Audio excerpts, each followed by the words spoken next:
You're listening to the Valley Current.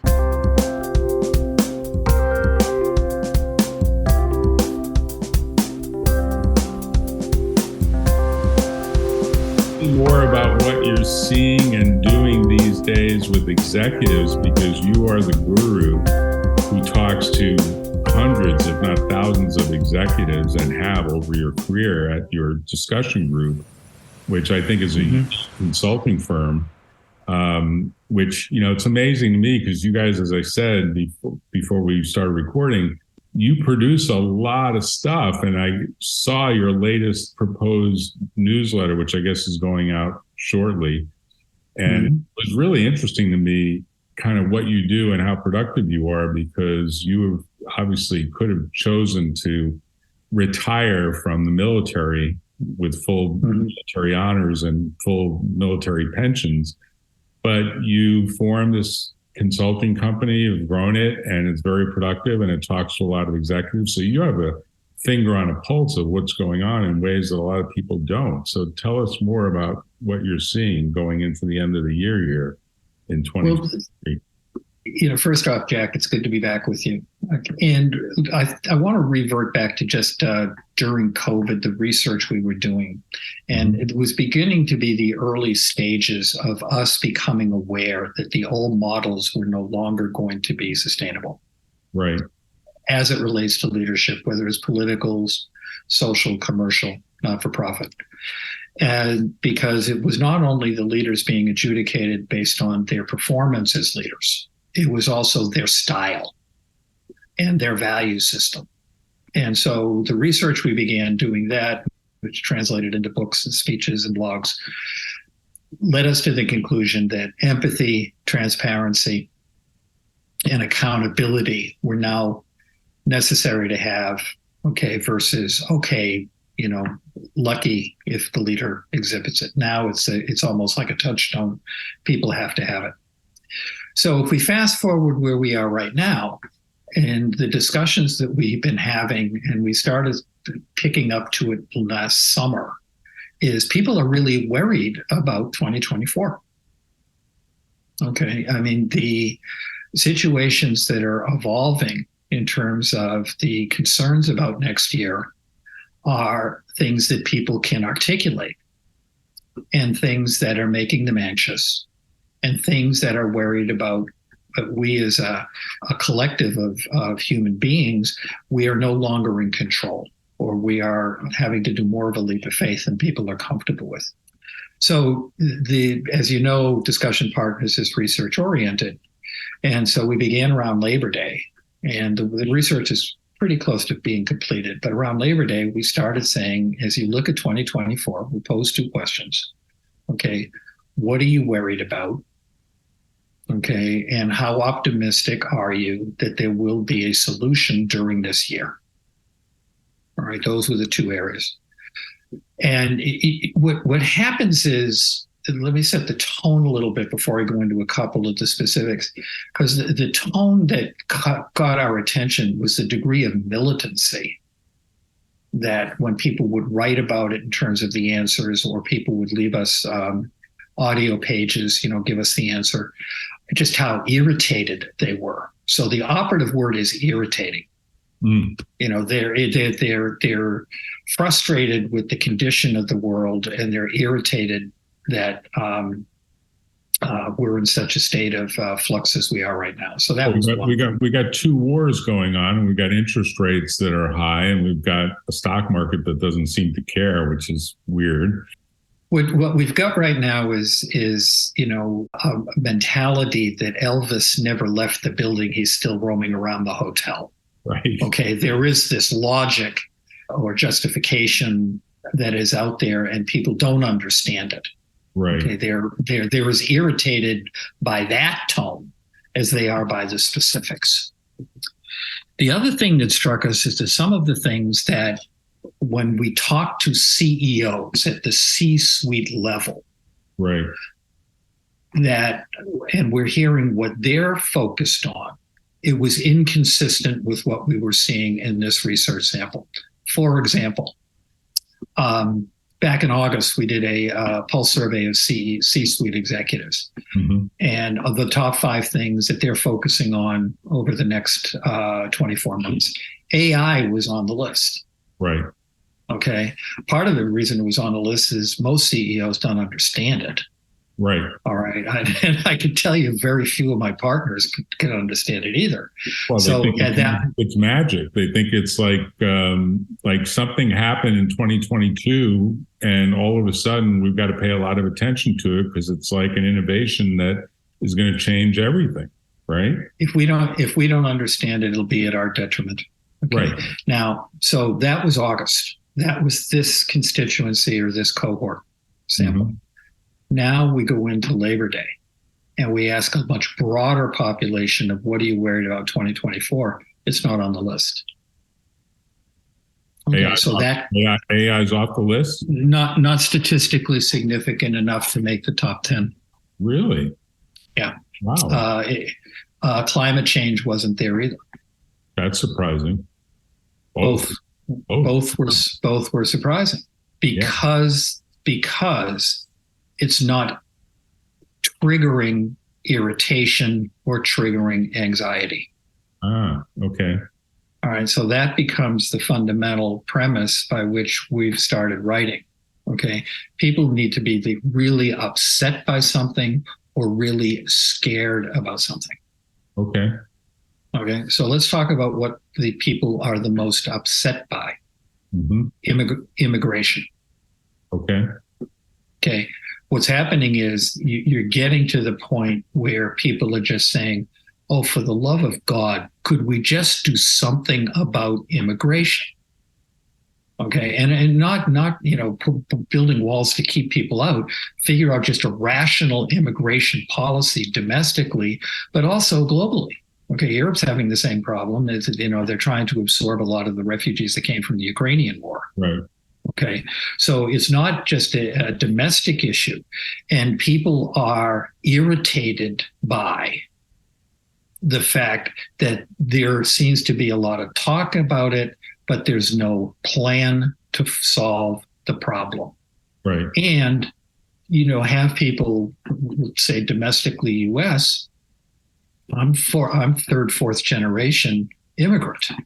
Mm-hmm. Okay. My son-in-law is Sioux Indian. I mean, he's the only one in my family, nuclear and extended, who wasn't an immigrant. Right. Everybody else came from someplace else. So this political discourse and political football stuff, while we're talking about labor shortages, while we're talking about bereft of intellectual capital, infusing innovation, while we're talking about the paucity of air traffic controllers now starting to make flying dangerous, something near and dear to my heart because I got to do it twice next week. Yeah, you do a lot of flying. You've got like 1 billion miles in your account. Yeah, I'm very popular with my family around the holidays. But can you fly me to Europe for Christmas? But the thing that I keep coming back to is people are just getting really upset with, we're talking about it, but we're not doing anything about it. Okay. Yeah, the gridlock in Congress is not impressive, I'm sure. Or the linkage of support for Israel, support for Ukraine being contingent on doing something about the borders. Okay. These are 3 separate and distinct problems, all worthy of attention, all worthy of debate, all worthy of their own solutions. To lump them together, that's the type of thing that irritates people. Mm-hmm. Okay. Now so that's the irritation. On the anxiety side, what we're finding is the shift to the right in terms of elections globally, overall, domestically here in the U.S. Okay. That, the situation here in the U.S., and I don't mean to antagonize any of your listeners who are conservative Republicans, but at the same time, the shift to the right has got people anxious. Okay. When you have the likely nominee from the Republican Party basically saying or alluding to the fact that he's going to change all of the rules, some of which need some attention. I'm not arguing that, but words like detention camps, vermin, okay, that's getting people's attention, even when people on a policy basis would be inclined to agree with him. Okay, that's got people anxious. Well, how far is this going to spin out of control? The Economist, a week ago Saturday, their feature article was the biggest threat to democracy was the possible re-election of Trump. Right.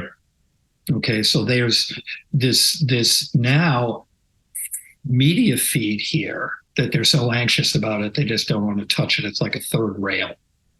Okay. And the other one that people are anxious about is the decline of faith in institutions. And whether it's the Supreme Court with their, recent findings on gun control, or the recent findings on women's rights. All right. So what we're going through here is that the researchers, just a little less than 1,000 people that came across, is 2024 does not really suggest it's going to be a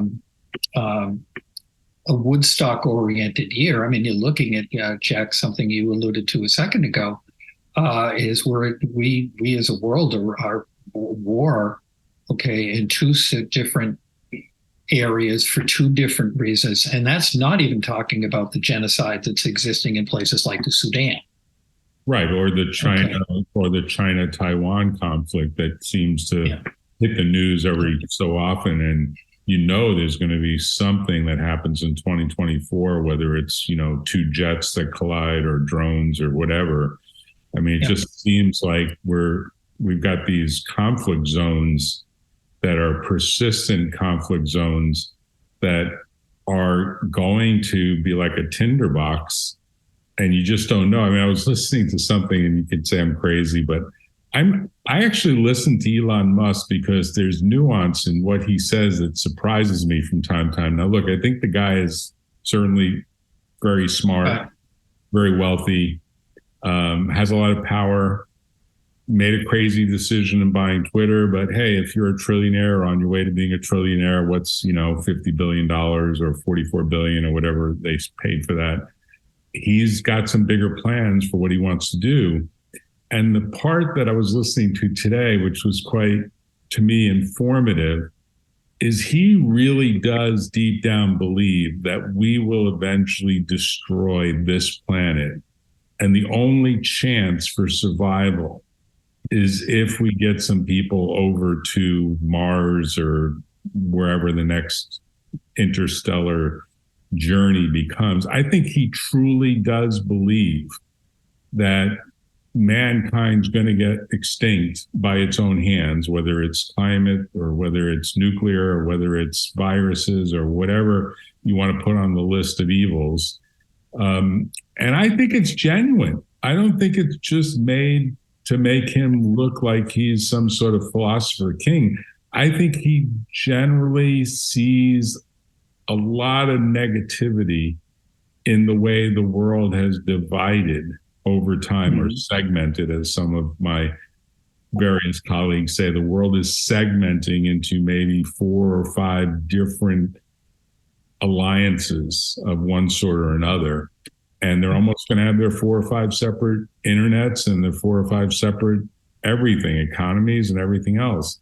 But he thinks that, if you say modern civilizations the last 5,000 years, and you say the world has existed for roughly 5 billion, civilization for the last 5,000 of being able to communicate, in some form as humans, he's kind of convinced that we're going to blow ourselves up, certainly within the next 5,000 years, and probably he would say even much shorter than that. Andrew Sorkin interview that he did, which was after he made these various statements about Hamas, and this sort of, really his point is tit for tat, an eye for an eye and tooth for a tooth inevitably leads to sort of worse outcomes. and he's all been misunderstood by what he tweeted or what he posted. He was like, look, the truth is we need to have like exceptional kindness start to apply here in some fashion. It's not clear who's going to do it.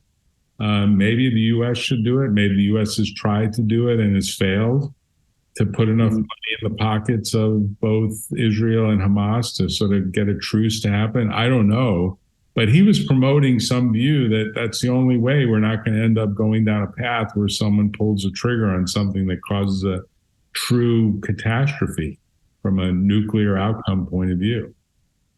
If you read Isaacson's book, okay, which was finished after the war started in the Right. And the decision that he made in terms of the capability that the Ukrainians thought they had. Right. He sincerely, in fairness to the man, but did believe that that he was did not want to be in a position of, through inactivity, starting a nuclear war. Right. Okay? That's a principle that he had. I think that I'm not intelligent enough to know how close we are to Armageddon. I just know we appear to be, at the moment, existing as leaders, particularly those of us who are older, and we are losing the faith of those people who we are leading. Mm-hmm. And on a political basis, the consent of the governed is going south. Whether you don't like the candidates, you don't like the institutions, you don't like the policies, you just don't like it. And what happens is, in situations like this, and I'm speaking as somebody who's interacting and trying to understand the leadership impetus and decision-making part of this, and is there any solution that we can suggest to our clients? The only unacceptable option is the status quo. Right. Okay, we can't sit on the sidelines while people are afraid. We can't sit on the sidelines while people lose respect for us because all we do is debate something without deciding anything. We can't sit on the sidelines and tell our associates or those younger workers who are looking to us to provide guidance that we don't know. All right. And I used this metaphor with you once before, Jack, with Roosevelt being wheeled into this cabinet meeting, where he just basically said, now what? Right. And he instructed his cabinet to go back and try things, to improvise, to do things. All right. Because the self-evident truth is we're really in an awkward situation. I'll take the war in the Middle East at this particular point. We will be real lucky if this just doesn't blow up. Right. Because of all the interested parties are in conflict. All right. And the thing is that, and I think President Biden had it right here, saying, revenge is not a policy. Revenge is revenge, as much as you feel entitled to. Mm-hmm. Okay. And I believe that what happened on October 7th, the Israelis are entitled to have a military priority to degrade, if not eradicate, Hamas as a credible threat. Now, right. The prosecution of the war is losing them a lot of friends, a lot of respect. All right. And the concern I have is the unintended consequence of people looking at this, and you're creating more people who will be inclined to be terrorists. Right. It's exactly the point that Musk was making. I mean, Musk's point was there's a long memory, and that long memory might play out like 10, 20, 30 years from now, but in the span of a $5 billion or 5 billion year universe of existence, 5,000 of years of which have been civilized, the odds are that maybe within the next 50 years, you will see someone get access to a tactical nuclear weapon that will cause some chain effect that blows up the planet. And if you haven't shipped some people off to Mars to reproduce and create colonies, then humans will no longer exist. Well, I'm going to have to be in much better shape to be a candidate to make that journey. But let's use a micro example that is happening now. Okay, the further northernmost part in Canada, which they loved, they call it polar bear country. Okay, I think it's north of Manitoba. There's a community up there, less than 1,000 people, that coexist with the polar bears. Right. Now the quality of the ice is deteriorating to the point where the polar bears are stopping by looking for the barbecue. Of course. Okay, Yeah. so the ability to coexist is going south. I'm sorry, going south probably not the best way to put it. Right. It is at risk. Is at risk. Right. What we're finding is, and I don't want to be applying a therapeutic model to the research we did, but I just have to conclude that the sentiments that we were hearing and the topics that people were identifying, they were either very upset because they think solutions can be created. Okay, so they're upset with the people who they think are responsible for creating these solutions, or they're anxious that the people who are going to be or currently in power are not paying attention enough and are not going to pay attention, and the situation will only deteriorate.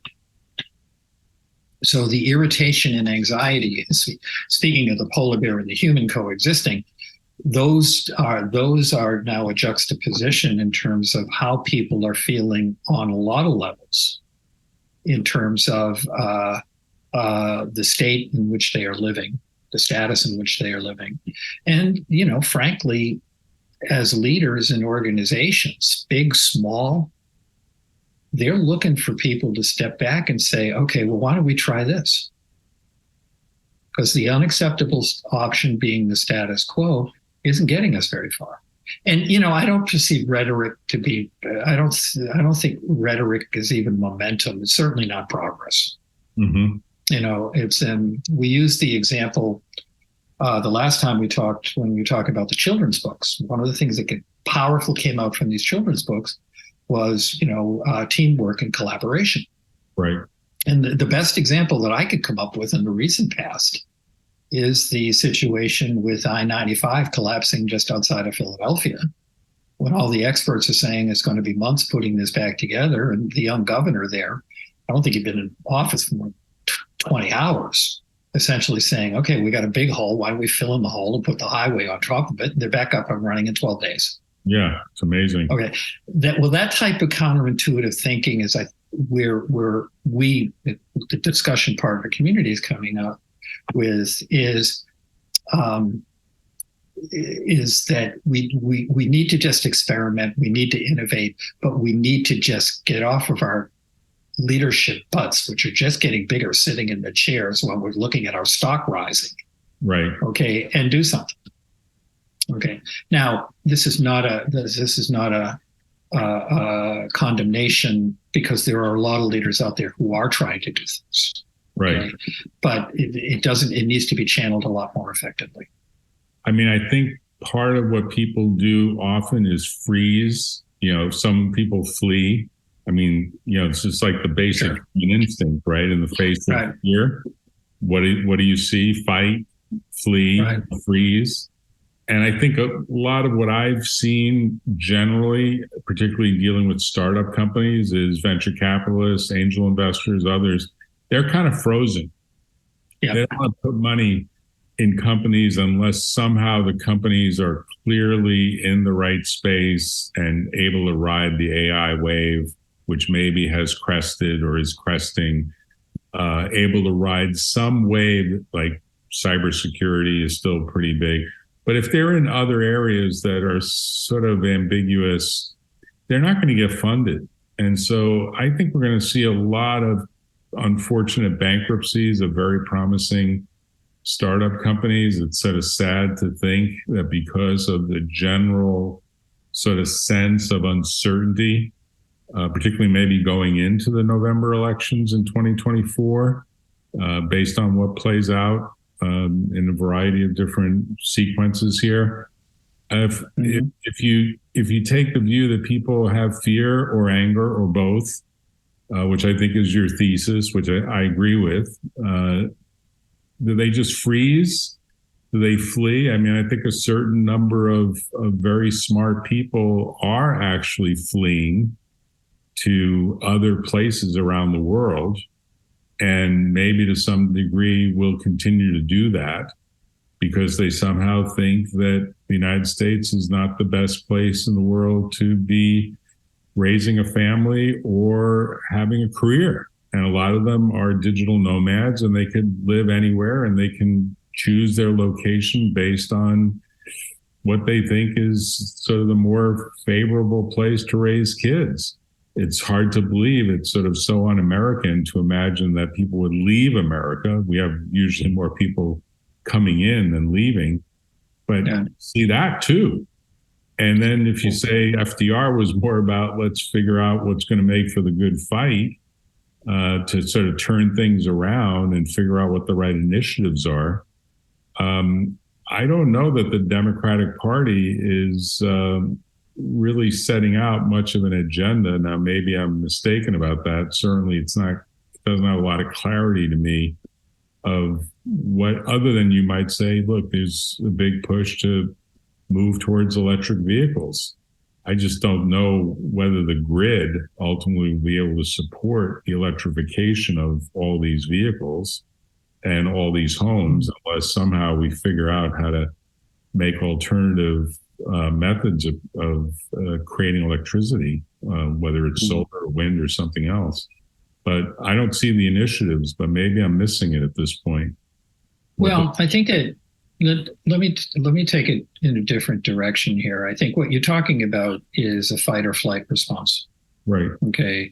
And that is actually what our research was leading us in the direction, is the fight or flight response. The foundations of it are people are either frightened or they're irritated, or depending on the topic, both.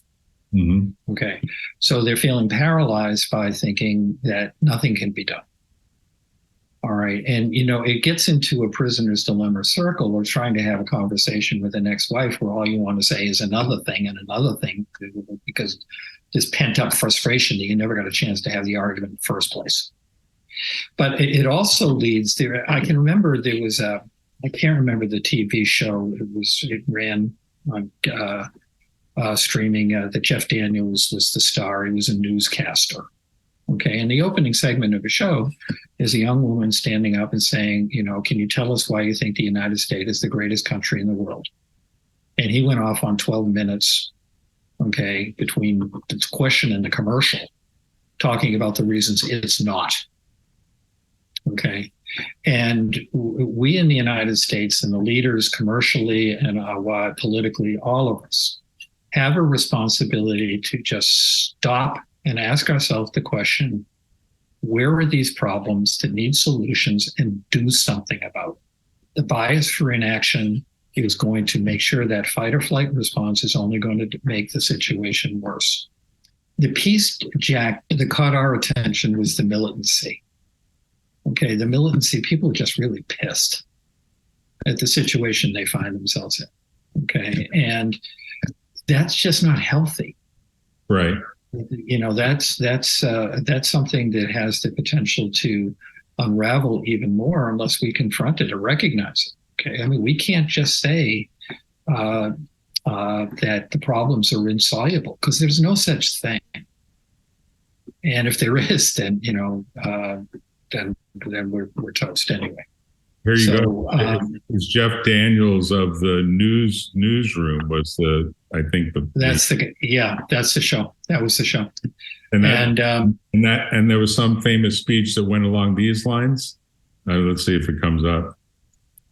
Oh, this 2013, right? Okay, we've got time for two questions. So maybe this is this lady here, because she's been very patient.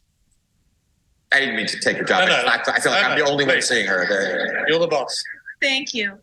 First of all, this show makes me really proud I have a broadcast journalism degree. Oh, that's so nice. Thank you. Now, this is a question for Jeff. Why is America the greatest country in the world? You know what? I'm going to get him to answer that question, because I really want to know what he really thinks. It's not, but it can be. So we're watching kind of the review of what the show was. But in the show, he does some speech. I just don't remember. I'm sure I watched the show, but I don't remember what the speech was. Yeah. Well, he went off using facts. Okay, we're 20th in terms of education. We're X in terms of infant mortality. Okay, we are abysmal in terms of, at the time, proportion of people who were covered under health care. Okay. We were, number one in terms of contributions to defense, even though at the time we weren't at war. I mean, the reality is that this is the type of things that thinking people, I want to try to make sure I'm thinking, those people who are thinking about the problems we are facing are going in. We have yet to see anybody that's optimistic about the future. That was one of the things we talked about, is we didn't hear or read in terms of these results any optimism at all. Okay, now as people, and the average age of the people within the discussion partner community is late 60s. So if and frankly, we feel we have a responsibility not only to our families but also to our clients to say we better get some optimism. There's a segment, and I'm going to use it to draw a different conclusion. Mm-hmm. During the Johnson administration, after he passed the Civil Rights Act, I believe. Okay, Martin Luther King went to him, okay, and said, "We need a Voting Rights Act." All right. And Johnson said, "I don't have the power. I just managed to get civil rights across. Mm-hmm. Okay. I don't have the power to move very quickly towards voting rights." And as they were leaving the Oval Office, somebody asked Dr. King, "What do you want to do?" He says, "I'm going to get him the power." Mm-hmm. That's kind of where I think that the research we were doing is taking us, is that we really just need to focus on trying something. That's to give us the power to feel in control, because that lack of control and that lack of optimism is why we were getting the results that we did. Let me tell you something I've been looking at. You should comment on it and tell me if I'm going down a rabbit hole. But I think what you're pointing to is that in the current situation, the mindsets of these executives are far less optimistic than the mindsets that you would expect to exist in a country that seems to have produced such an amazing set of technologies. If you think about being able to have this conversation with you being in Massachusetts and me being in Silicon Valley, or you being in Peru, or me being in Europe, with instantaneous connection, no travel required, ability to get work done and get thinking done, the mindset should be much more optimistic. And therefore, the skill sets that flow from the mindsets, and then eventually the tool sets, whether we call it AI or we call it Zoom or we call it something else, continue in their evolutionary pace in a positive way.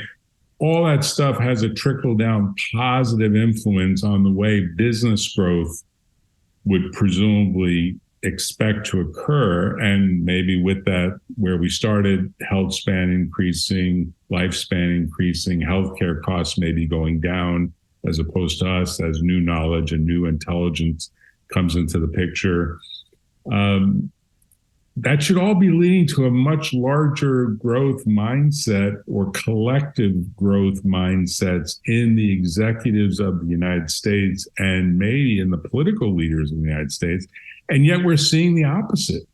What's going to get that to change? Like what can actually get that to change? Because without that changing, we're probably in a fulfilling prophecy, downward spiral prophecy here, right?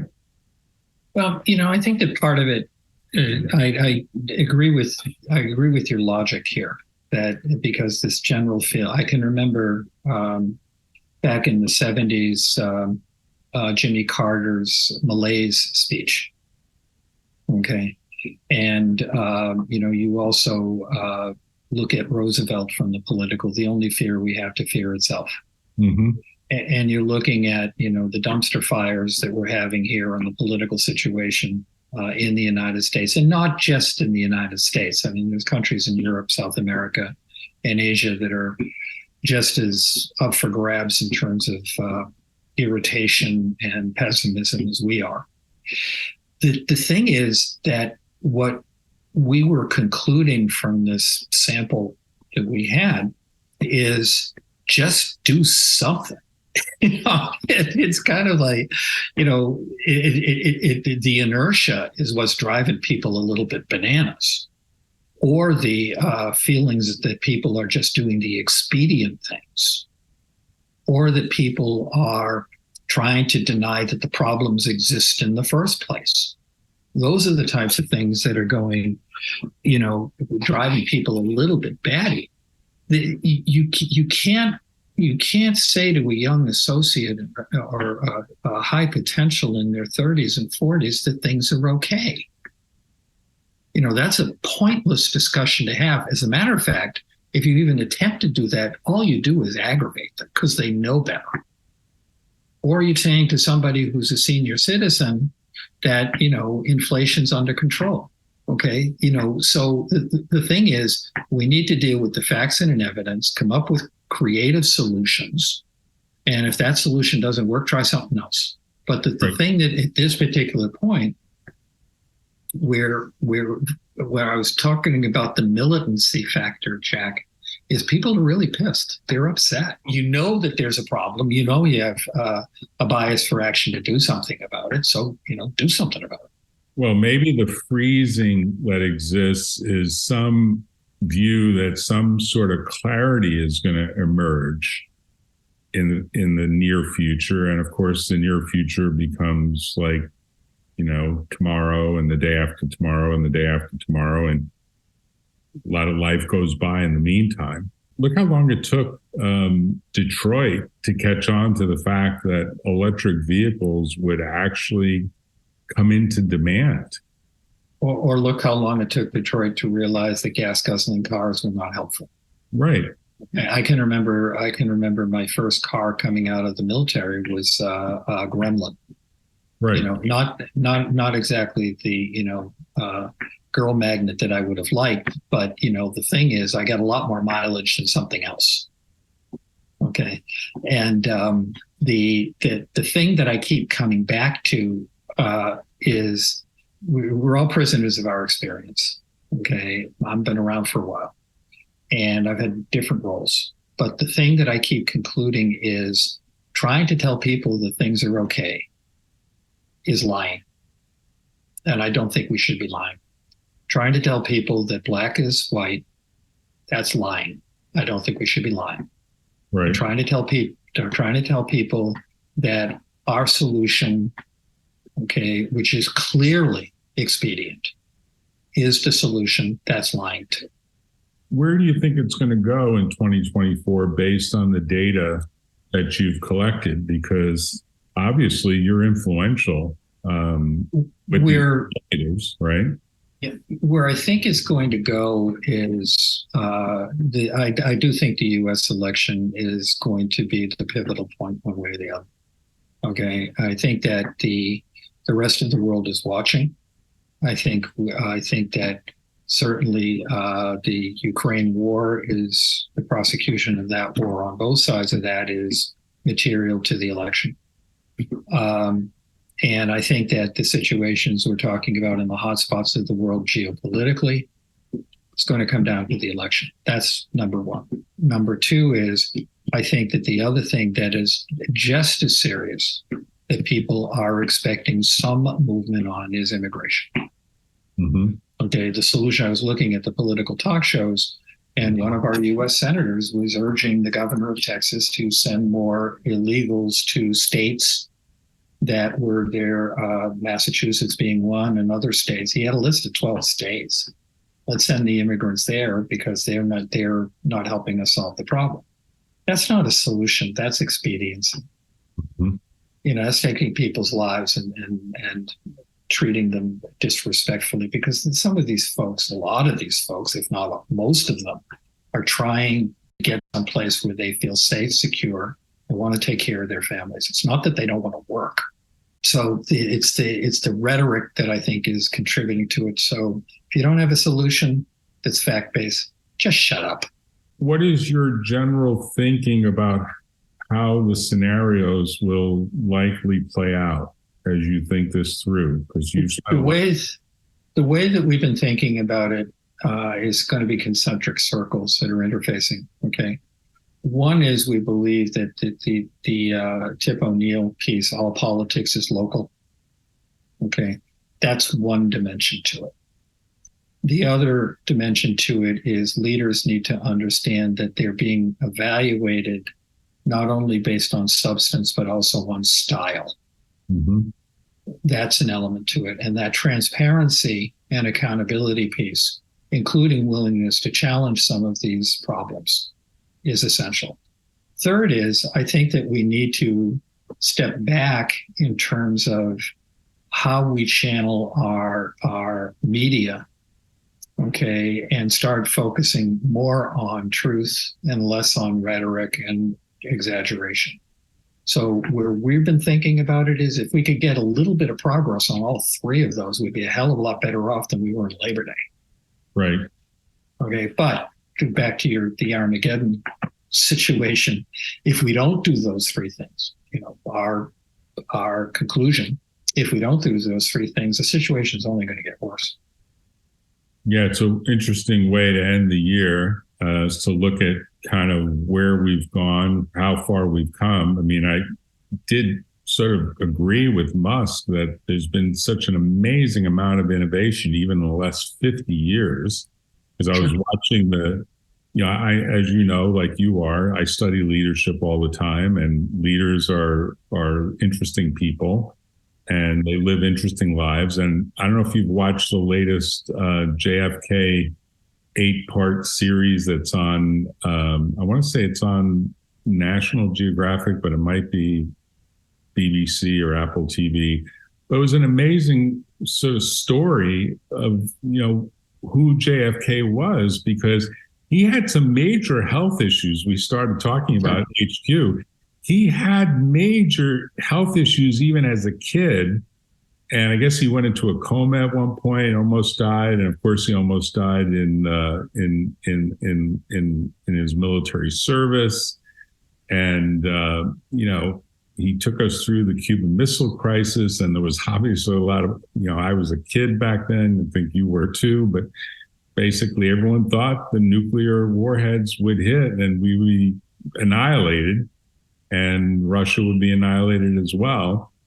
And it goes through that whole series in an amazing way. I mean, the guy was in office for less than 3 years, but he'll always be remembered as an amazing leader in the rough 1,000 or so days that he was in office. If you look at the Cuban Missile Crisis, let's just isolate that for a moment, okay? And because it does link into the dialogue we've been having. One is, when he realized that we were a threat, he was transparent. He went on TV. I was old enough to watch. Okay, I was 12. Right. Okay, I was old enough to be terrified. Mm-hmm. Okay, then when you look at what he did about it in terms of leaders, okay, he essentially created this executive committee, okay, that included his cabinet. And he also asked for other people to be brought in. I think Dean Acheson was one. I think General Maxwell Taylor was another, to create options for him, but he did not participate in the discussions. He left the room and said, I want to hear what you folks have to say. Okay.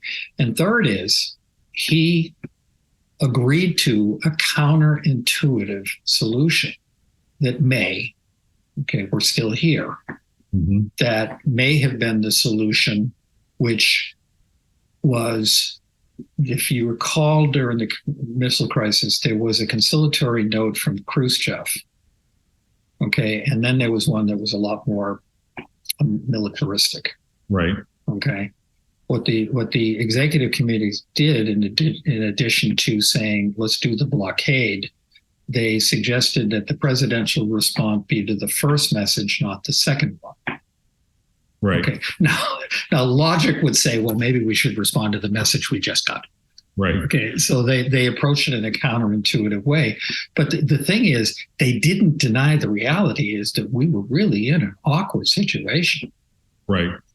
Okay. And, you had, people worldwide terrified. Okay. So what he did is he goes into what he did and they did. I think we really need to expand the membership of the solution to be a lot of other people. The other thing they did is, if you may recall, is they had a back channels communication through a reporter. Okay, dealing with the Russians. Okay, to try to have as much of a sense of we won't do this. And the other thing is, one of the solutions was in this Cuban Missile Crisis is we privately agreed to dismantle missiles in Turkey. Right. Okay. Now we never said it publicly. Okay, right. But part of the private discourse is, okay, we're going to do that.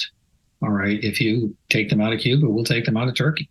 Right. But we can't go on record like that, because then it'll look like we were conceding. Right. Okay, so there's a lot of moving parts, but the part that I keep coming back to that this research set us off on is people know what the problems are. Okay, whether they be immigration, concern about elections, lost faith in institutions, but just among those are three. I think there were a lot more, mm-hmm. but those were some of the three major ones. Is all of those are soluble. All right, people need to vote. One, people need to step back from stop the rhetoric on immigration and come up with policies that work. Two, and third is, as it relates to the faith in the institutions, make sure that nobody's sitting in a chair where they have a leadership thing that's a clown. Right. Right. All of those are within our purview, but the feeling to your fight or flight response, Jack, or people feeling paralyzed, that's the unhealthy solution of just acknowledging that we're in a bad situation and not doing anything about it. And then complicating it with what I alluded to is people feeling like they're being lied to on top of it. Yep. Well, we're at the end of our time, but I have to say, Tom, you are doing interesting work, and I applaud you and your group. And I think we will continue to expect to see the reports that you issue, and tell people how they can reach you, because we do get executives on the channel and they're often like, hey, I could use some help. And you are the expert in the area. So where would they go if they want to reach you, Tom? Yeah, the best way to do it directly is dpcassociates.com. Right. So, Tom, thanks for your time this afternoon. I look forward to talking to you further. I'm sure we'll talk before the end of the year, but have a happy holiday, and I hope you had a happy Thanksgiving. And stay healthy, because you look great. Thank you, sir. You Great. too. Talk to you later. Bye now. Bye-bye.